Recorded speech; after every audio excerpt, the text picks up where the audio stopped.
Tudo se manifesta e se forma através de movimentações energéticas. Somos manipuladores de energias. Essas energias não são geradas por nós, médiuns. São energias de Deus Pai Todo-Poderoso. Nós chamamos, no nosso meio, daquilo que nós realizamos, de energias iniciáticas, que são energias capazes de promover a cura. Então, nós, como médiuns, vamos nos aperfeiçoando e nos adaptando a essas energias.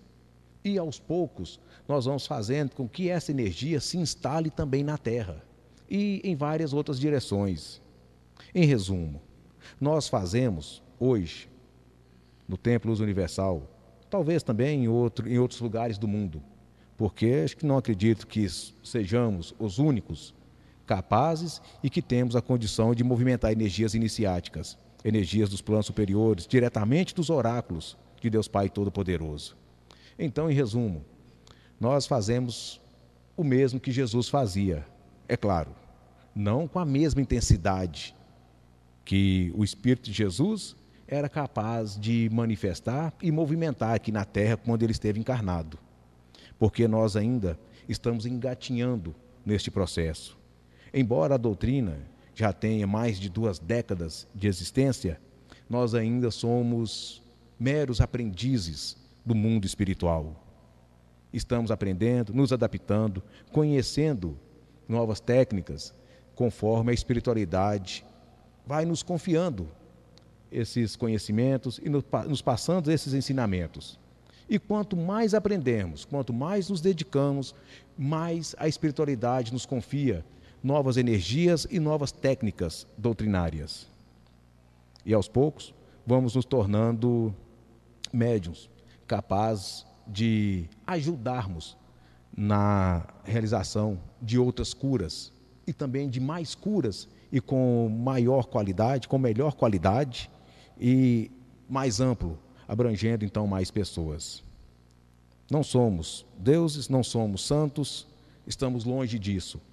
Somos ainda aprendizes, missionários de Deus Pai Todo-Poderoso. Mais uma vez eu digo, ferramentas de espíritos já evoluídos, que manifestam o seu poder através do nosso magnetismo. O magnetismo é o que diferencia, é o que nos torna médiuns, que é a capacidade de absorvermos, manipularmos e projetarmos energias onde for necessário. Mas não adianta uma pessoa que está sofrendo algum mal, que está sofrendo alguma enfermidade, simplesmente chegar no templo. Eu vou lá no templo Luz Universal porque lá tem médiuns que trabalham com energias de cura. Lá tem médiuns que são manipuladores de energias que podem me curar. Eu vou até lá. Se a pessoa não tiver fé, se a pessoa não confiar no que ela está pretendendo, nada será feito. Na verdade, para quem lê o Evangelho e busca analisar o Evangelho do ponto de vista do espírita, analisar o Evangelho conforme os acontecimentos, as regras do mundo espiritual, vai entender que Jesus não esteve na Terra para curar ninguém, não. Jesus trouxe na Terra para nos ensinar a nos curar, nós mesmos sermos os nossos próprios curadores. Ele veio nos ensinar, tentar nos ensinar que existe um mundo espiritual e que este mundo espiritual é quem vai determinar o que vai acontecer conosco no mundo físico. Pois o mundo espiritual é que nos influencia em tudo que nós fazemos no mundo físico. Nós achamos que somos donos da nossa vontade, que somos livres para fazermos o que quisermos. Nós achamos que sim, mas na verdade não é. Nós somos limitados principalmente pela nossa falta de fé. Somos limitados pela nossa incapacidade de buscar a compreensão do mundo espiritual e seguirmos uma cultura que já está impregnada no meio da humanidade. Uma cultura que foi passada de geração para geração. Aí as pessoas perguntam, por que então que Jesus não foi claro e objetivo para nos ensinar? Por que que ele não nos disse que existe um mundo espiritual e que este mundo espiritual é quem nos influencia e nos conduz encarnados? Ele não pôde fazer isso por causa da cultura das pessoas daquela época. Mesmo agindo com parábolas, ensinando com exemplos, ele ainda foi perseguido, condenado e morto porque estava interferindo e ameaçando interesses e poderes de outros segmentos religiosos. Mas ele nos deu vários exemplos.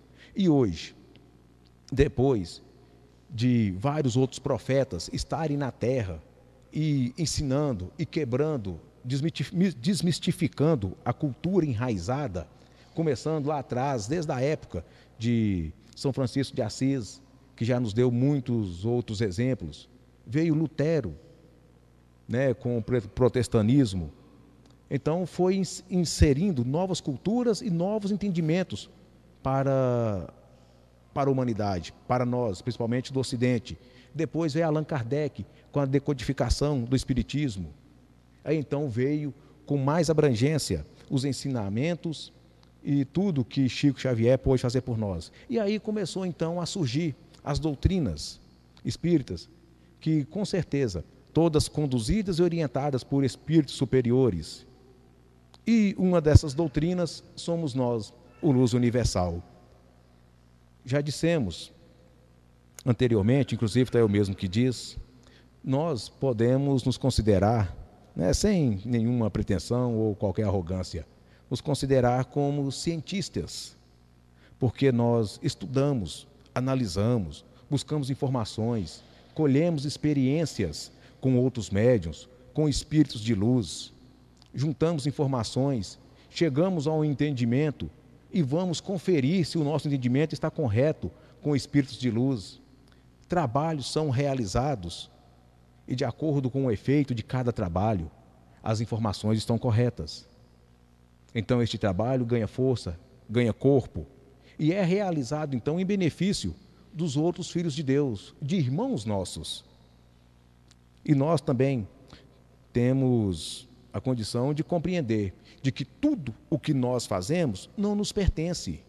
Não fazemos nada para nos engrandecer, não existe qualquer fim financeiro, não existe nenhuma vantagem financeira para o que fazemos, porque nós não somos donos de nada. Então não podemos vender nada. Até mesmo a informação, a pouca informação que nós temos diante da grandeza do mundo espiritual, nós não podemos cobrar por ela. Passamos isso com o intuito, com o interesse de que outras pessoas assimilem, compreendam de que o mundo espiritual, de fato, influencia a nossa vida. E a ajuda que nós precisamos está ao alcance de todos. Todos podem se curar dos seus problemas, de suas dificuldades, de suas dores, até mesmo de suas doenças. O que nos falta, em regra geral, até mesmo para eu que estou dizendo isso, às vezes ainda não temos a fé necessária, não temos a capacidade de acreditar suficientemente para nós mesmos resolvermos os nossos problemas. Resumindo, às vezes sofremos porque nos permitimos sofrer. Sofremos porque não confiamos nem em nós mesmos. Voltando ao que eu disse no início, que o objetivo de Jesus não era curar ninguém aqui na terra. Ele mesmo disse isso. Até chamou as pessoas de gente má e sem fé, que até quando ele estaria em meio àquelas pessoas? Jesus veio para ensinar o Evangelho, ensinar e mostrar que nos mundos espirituais existem muitas casas, muitas moradas, que são, na verdade, dimensões vibratórias diferentes uma da outra, e que tudo nasce nesses mundos, inclusive nós mesmos. A nossa própria existência se deve ao fato de pertencermos a uma dessas moradas de Deus Pai Todo-Poderoso. Então a nossa essência vem de lá, e tudo o que nós precisamos está nos mundos espirituais. Não precisamos estar simplesmente rogando e implorando a Deus Pai Todo-Poderoso, ao nosso Senhor Jesus Cristo, à Mãe Santíssima, ajuda. Isso é uma cultura que nos coloca na condição simplesmente de coitados, de pedintes. Não precisamos estar nesta condição. Não que nos falte humildade para pedir quando necessário, mas a maioria das nossas dificuldades é porque esperamos que Deus Pai Todo-Poderoso faça por nós e que realize os nossos desejos, que resolva os nossos problemas e que facilite aquilo que nós encontramos dificuldade. Vamos elevar nossa mente ao nosso Senhor Jesus Cristo. Nós sempre dizemos isto, em tudo que nós vamos fazer no templo. Então, aquela imagem é para nos dar uma referência, mas isso nos serve como um amuleto para ativar a nossa fé, para nos dar ali um mecanismo tangível para a concretização ali da nossa fé, para nós termos alguma referência, algum ponto de partida.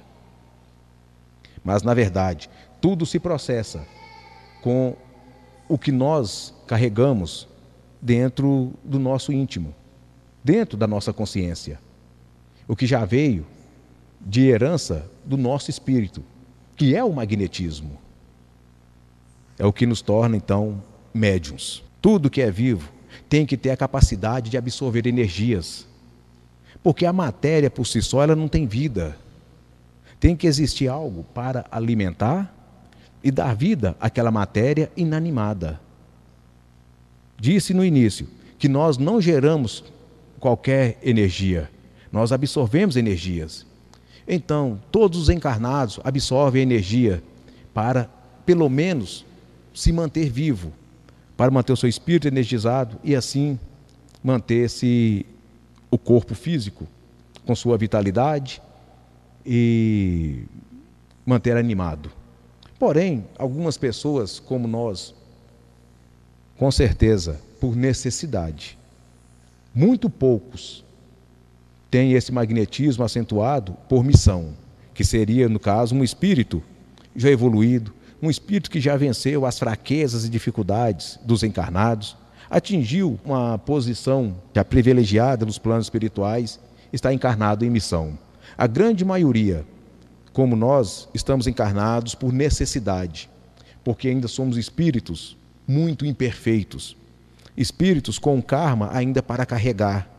E junto com o nosso karma vem as nossas dificuldades. Então temos o nosso espírito com o magnetismo mais acentuado, temos uma capacidade maior de absorção de energias. Então, isso nos classifica como médiuns, embora todos sejam médiuns. Então, a energia que nós absorvemos nos sobra. E é aí que nós temos a oportunidade de absorver essa energia, manipulá-la em nossos plexos e chakras e para repassarmos para outros filhos de Deus que não têm mais esta condição. Nós passamos de graça para os nossos irmãos aquilo que recebemos de graça do nosso Pai. Quando eu falo aos nossos irmãos, eu não me refiro só aos encarnados, não. Me refiro principalmente aos desencarnados, o que para muitas culturas é chamado de encosto, assombração, espírito sofredor. Para nós pode ser um obsessor, ou então mais um irmão sofredor, que está, na verdade, na mesma condição que nós. A única diferença é que temos um corpo físico, e ele desencarnou, perdeu seu corpo físico, mas continua aqui na Terra. E porque ele perdeu o seu corpo físico, não quer dizer que ele deixou de ser filho de Deus. Por pior que seja um espírito, faça ele o que ele fizer, ele também é filho de Deus. É claro, vai responder e vai ter que pagar pelos seus erros, assim como nós estamos fazendo agora, é o nosso karma. Então não adianta compararmos as nossas vidas com a vida de outra pessoa. Cada um tem uma história, cada um tem um transcendente diferente. Não somos iguais em nada, a não ser na questão de que somos filhos de Deus. Temos sempre as mesmas oportunidades. Porém, uns criam as suas próprias limitações. Suas próprias limitações, principalmente por ele próprio se considerar incapaz ou se colocar simplesmente na condição de um coitado, de um pedinte.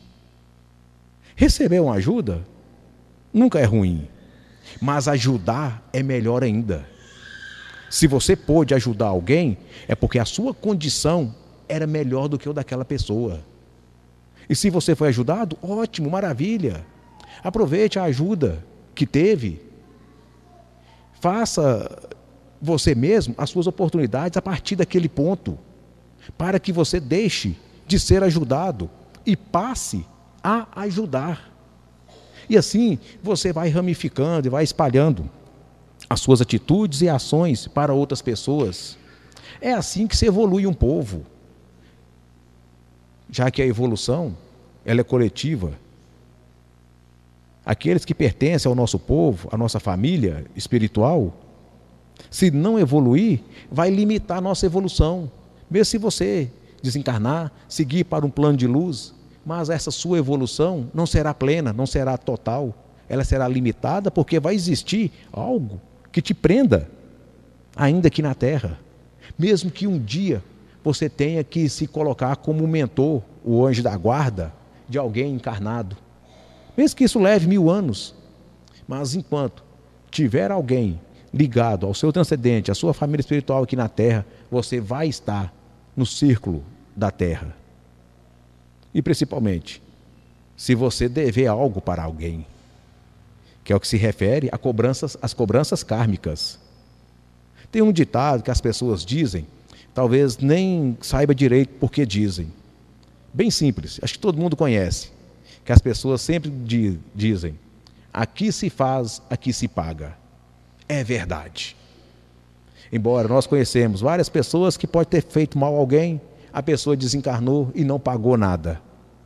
Não quer dizer que essa dívida seria quitada ainda nesta encarnação. Talvez passe 2, 3, 4, 5 encarnações, que leve 500, 1000 ou 5000 anos. Mas um dia o reencontro vai acontecer e quem deve vai pagar, a menos que o cobrador não queira mais lhe cobrar nada. Porque se um espírito desencarnou cobrando algo de alguém, ele vai se tornar naturalmente um espírito de natureza inferior. Ele vai se tornar um cobrador kármico e vai ficar sofrendo nos mundos inferiores. E o outro está gozando dos prazeres da encarnação, está trabalhando, está vivendo, está criando a sua família, está ganhando o seu dinheiro. O outro está sofrendo. Está sofrendo por quê? Porque aquele outro que hoje está encarnado lhe fizera mal no passado.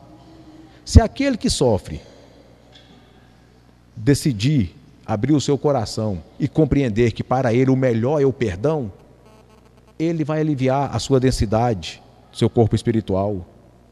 Ele vai atingir natureza e condição vibracional para estar em um mundo melhor. E neste caso, aquele que perdoou foi muito mais beneficiado do que aquele que foi perdoado. Quer dizer então, se um espírito que está no submundo, na condição de cobrador kármico, para muitos na condição de encosto, como pode ser chamado por algumas culturas, se ele perdoar aquele que for o seu algoz no passado, ele vai para o céu? Meus irmãos, vamos entender o seguinte: não existe um porteiro e nem um agente dos planos espirituais determinando quem vai para o céu e quem não vai. Tanto o mundo inferior quanto os mundos superiores pertence às casas de Deus Pai Todo-Poderoso, pertence às dimensões evolutórias de Deus Pai Todo-Poderoso. E o que determina onde um espírito vai estar é a sua natureza, é a sua consciência. Como eu disse, não existe um agente selecionando espíritos. O que existe é apenas natureza. Vamos imaginar, existe um mundo de luz, onde os espíritos se respeitam, onde os espíritos são fiéis e honestos um com o outro, onde o que prevalece é o amor incondicional e a compaixão. Um de nós, vamos nos colocar como exemplo, não vamos colocar ninguém como exemplo, não. Você desencarna, vamos supor que você desencarnasse hoje.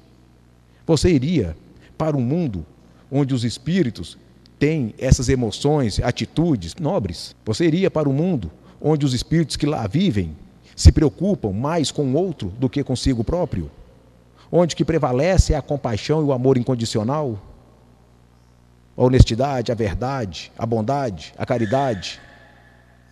Se você não pensa assim, se você não age assim, então essa não é a energia que você tem no seu corpo espiritual. Então você não vai para lá. Você vai para um mundo onde os espíritos que estão naquele mundo têm uma natureza equiparada à sua. Você vai para o mundo onde os espíritos se igualam à sua natureza, se iguala a você. É assim que funciona. Deus Pai Todo-Poderoso não castiga ninguém, não. É você, é quem se castiga. Da mesma maneira que Deus Pai Todo-Poderoso não castiga ninguém, Ele também não perdoa ninguém, não.